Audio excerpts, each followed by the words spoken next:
Coast Miwok land.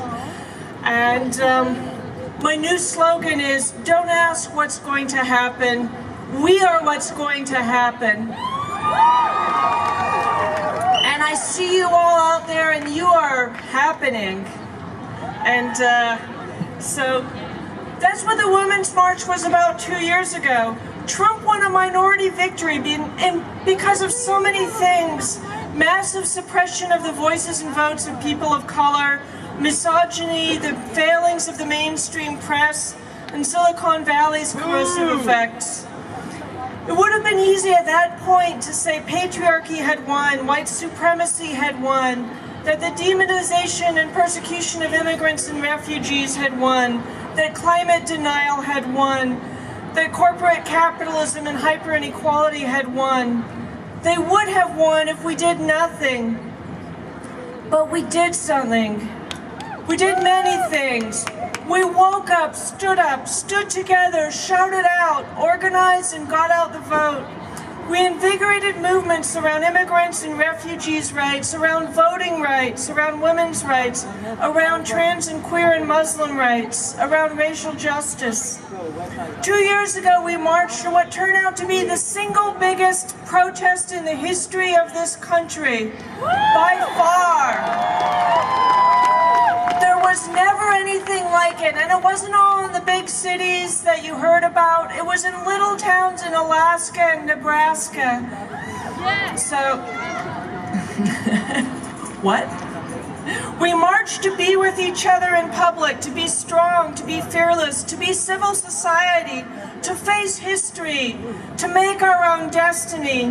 We marched together in public from Anchorage to Miami and 1,000 little towns in between. 2 years later, we are stronger than them.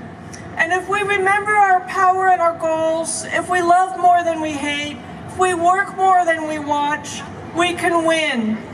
Slowly, imperfectly, step by step, but we can win a lot of what's worth winning. I see the changes mounting and ideas evolving. 2 years ago, we didn't have Me Too. We didn't have the Sunrise Movement.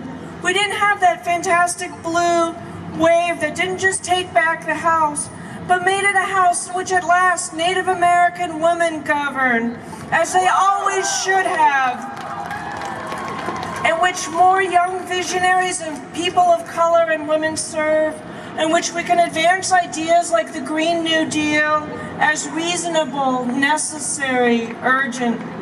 I see the demographic change that will make this a non-white majority nation in a quarter century. There's no stopping that. The essay that impacted me the most in 2018 was by Michelle Alexander, author of The New Jim Crow. She argued that we are not the resistance. They are the resistance. We are the river they're trying to hold back, but we are unstoppable.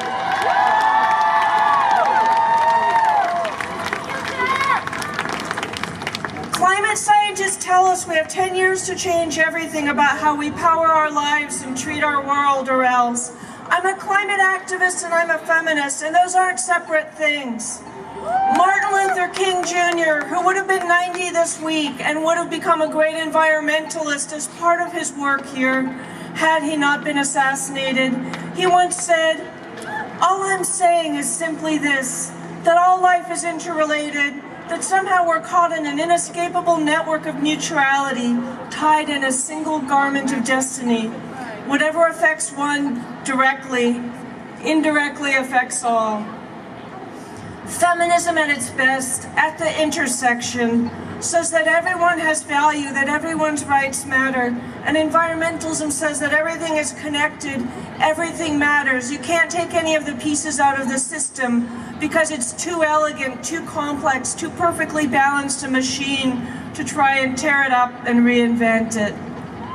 Sounds like laziness to me. Conservative philosophy at its essence is a lie, that nothing is connected, that we're all alone, that we should be selfish because nobody's for you and you're not for anybody. They wanted to conserve slavery is what they wanted. There's a lot of talk back. That environmentalism, feminism, humanism tell us the opposite. We are together, we are connected. We can shape the forces around us, but they shape us. From inequality of opportunity to the health or contamination of our air, our water, our food.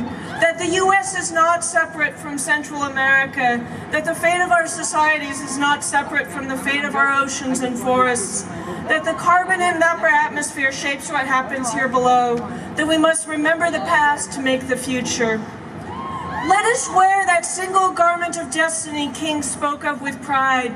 Let us become seamstresses who stitch it into something that fits everyone and leaves no one bare and unprotected. Let us remember that we are not the dam of resistance. We are the irresistible river. And now let us flow through the streets, unstoppable.